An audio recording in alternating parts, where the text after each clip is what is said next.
ভয়াবহ সংকটে লেবানন। ইসরায়েলের বিমান হামলার কারণে লেবাননের মানুষজন আতঙ্কিত। জীবন বাঁচাতে পালানোর চেষ্টা করছে তারা।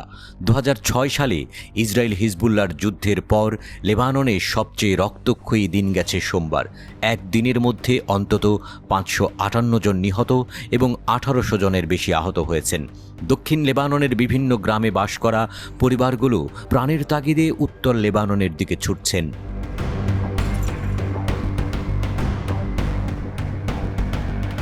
ইসরায়েলি বাহিনী জানিয়েছে তারা হিজবুল্লাহর স্থাপনাগুলো লক্ষ্য করে হামলা চালাচ্ছে। তবে এমনকি হামলা হওয়া এলাকাগুলো থেকে মানুষজনকে সরে যেতে নির্দেশনা দেয়া হচ্ছে। এর ফলে সেখানকার বাসিন্দাদের মধ্যে দ্বিগুণ আতঙ্ক তৈরি হয়েছে। দক্ষিণ লেবাননের একটি গ্রামের 5 সদস্যের পরিবারের প্রধান বলেন, আমাদের কাছে পালানো ছাড়া অন্য কোনো উপায় ছিল না।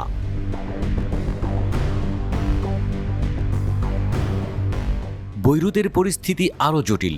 ইসরায়েলি বাহিনী হামরাসহ বিভিন্ন এলাকার বাসিন্দাদেরকে সরে যেতে বলছে, যদিও সেখানে হিজবুল্লাহর কোনো ঘাঁটি নেই।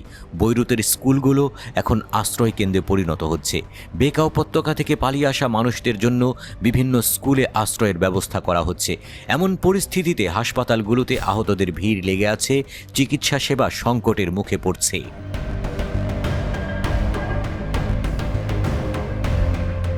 বৈরুতের কিছু বাসিন্দা ইসরায়েলের হামলার বিরুদ্ধে প্রতিবাদ জানিয়েছেন।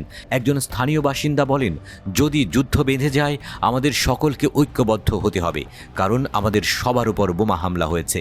ইসরায়েলি হামলার দাঁত ভাঙা জবাব দিতে শুরু করেছে হিজবুল্লাহ। ইসরায়েলি সামরিক ঘাঁটি এবং উত্তর লেবাননের বসতিগুলোর ওপর বেশ কিছু সামরিক অপারেশন পরিচালনা করেছে ইরান সমর্থিত গোষ্ঠীটি। হিজবুল্লাহ জানায় তারা রকেট হামলা চালিয়ে কিরিয়াত শামোনা বসতিকে লক্ষ্যবস্তু করেছে। সেখানে আগুন ছড়িয়ে পড়ে এবং ফায়ার সার্ভিস ঘটনাস্থলে পৌঁছানোর চেষ্টা করে। এছাড়া আফুলার পশ্চিমে মেগিডো সামরিক বিমান ঘাঁটিতেও তারা 3টি রকেট হামলা চালিয়েছে।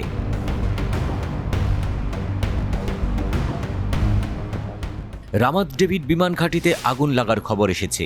এটি লেবাননের বিমান হামলার মূল কেন্দ্র হিসেবে পরিচিত।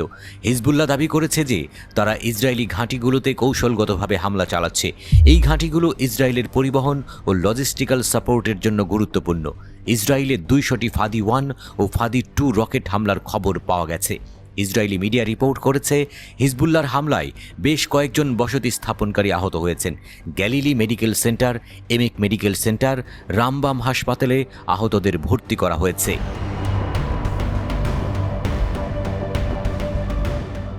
ইসরায়েলি চ্যানেল 12 রিপোর্ট করেছে, হিজবুল্লাহ 2006 সালের পর উল্লেখযোগ্য সামরিক সক্ষমতা অর্জন করেছে। তারা এখনও নতুন অস্ত্র সম্পূর্ণরূপে মোতায়েন করেনি। এর ফলে ইসরায়েলি জনগণের সতর্কতা এবং প্রস্তুতির প্রয়োজনীয়তা রয়েছে। সাবেক ইসরায়েলি সেনা মুখপাত্র ব্রিগেডিয়ার জেনারেল অবসরপ্রাপ্ত রনেন মেনেলিস লেবাননে স্থল আক্রমণ শুরু করার বিরুদ্ধে সতর্ক করেছেন।